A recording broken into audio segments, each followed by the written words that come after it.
আসসালামু আলাইকুম রহমতুল্লাহ। দিল্লি হবে খালিস্তান এবং 13ই ফেব্রুয়ারি দুপুর 1টার পরে ভারতের সংসদ ভবনে বোমা বিস্ফোরণ করা হবে এবং বিভিন্ন নামকরা 9টি স্কুলে বোমা বিস্ফোরণ করা হবে। এরকম থ্রেট দিয়ে, এরকম উস্কানি দিয়ে, এরকম ভয়ানক কথা লিখে একটা ইমেইল পাঠানো হয়েছে। ভারত, আপনারা জানেন, 2004-এর আগে ভারতে প্রায় অঘটন ঘটত। বিভিন্ন সময় বিদ্রোহী গোষ্ঠীরা জঙ্গি হামলাসহ বিভিন্ন ঘটনা ঘটত। 2004-এর পর থেকে এই সকল ঘটনা খুব রেয়ার কেস, খুব কম ঘটে ভারতে অন্ততপক্ষে। যদিও জম্মু কাশ্মীর অধ্যুষিত অঞ্চলে একটু ঘটনা ঘটে, বা জম্মু কাশ্মীর অঞ্চলে প্রায় ছোটোখাটো ঘটনা ঘটে, বড় ধরনের কোনো ঘটনা ঘটে না। যেমন পেহেলগামের ঘটনাটি, ওখানে হামলা করা হয়েছিল। তারপরে আবার বিভিন্ন জায়গায় বিভিন্নভাবে তৎপরতা চালানোর চেষ্টা করেছে। এক পর্যায়ে, যে আপনারা জানেন, সীমান্তবর্তী অঞ্চলে, পাকিস্তানের সীমান্তবর্তী অঞ্চলে ভারত অ্যাকশানে গিয়ে সেটিকে সলভ করে ফেলেছে। এরপরে আপনারা এটাও ভালো মতো জানেন যে দিল্লিতে বিস্ফোরণের ঘটনা ঘটেছিল।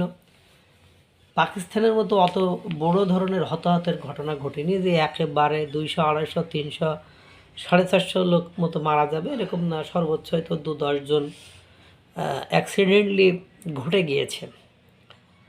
যখনই এই ইমেইল, থ্রেটমূলক ইমেইল এসেছে, তখনই সেখানে পুলিশ প্রশাসন, ডগ স্কোয়াড, বোমা নিষ্ক্রিয় টিম সকলে যে সেখানে তৎপর, সেখানে তল্লাশি করেছে। এখনও কোনো ধরনের রিপোর্ট পুলিশ প্রশাসনের পক্ষ থেকে কোনো বিবৃতি বা এখনও কোনো বর্ণনা প্রোভাইড করা হয়নি, বা সরবরাহ ডেলিভারি করা হয়নি, বা রিপোর্ট প্রতিবেদন দেওয়া হয়নি।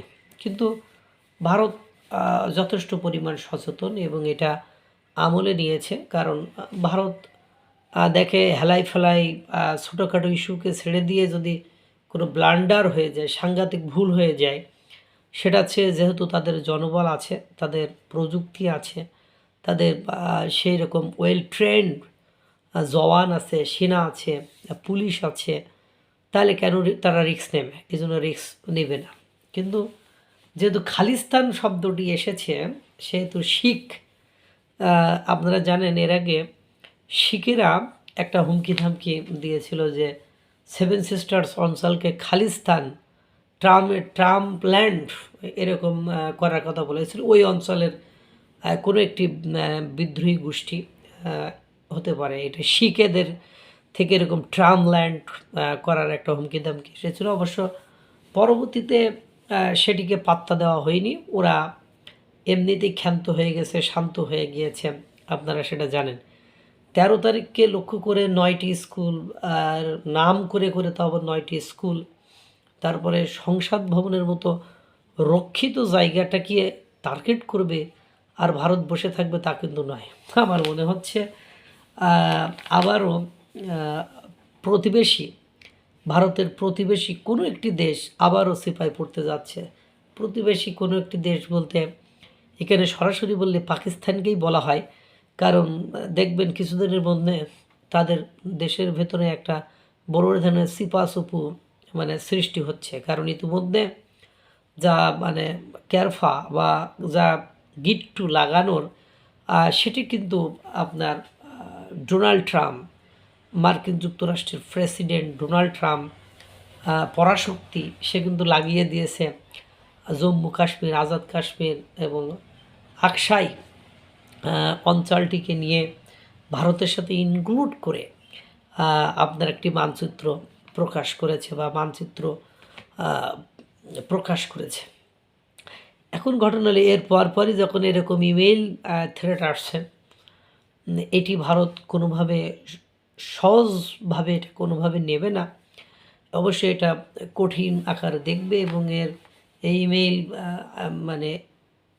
ঘেঁটে যদি কোনো তথ্য পাওয়া যায় বা জঙ্গি সম্পৃক্ততা বা কারা এই কাজটি করেছে বা করার মানে সাহসিকতা দেখিয়েছে বা দুঃসাহস দেখিয়েছে, তাদেরকে ভারত উচিত জবাব দেবে বলে আমি মনে করি।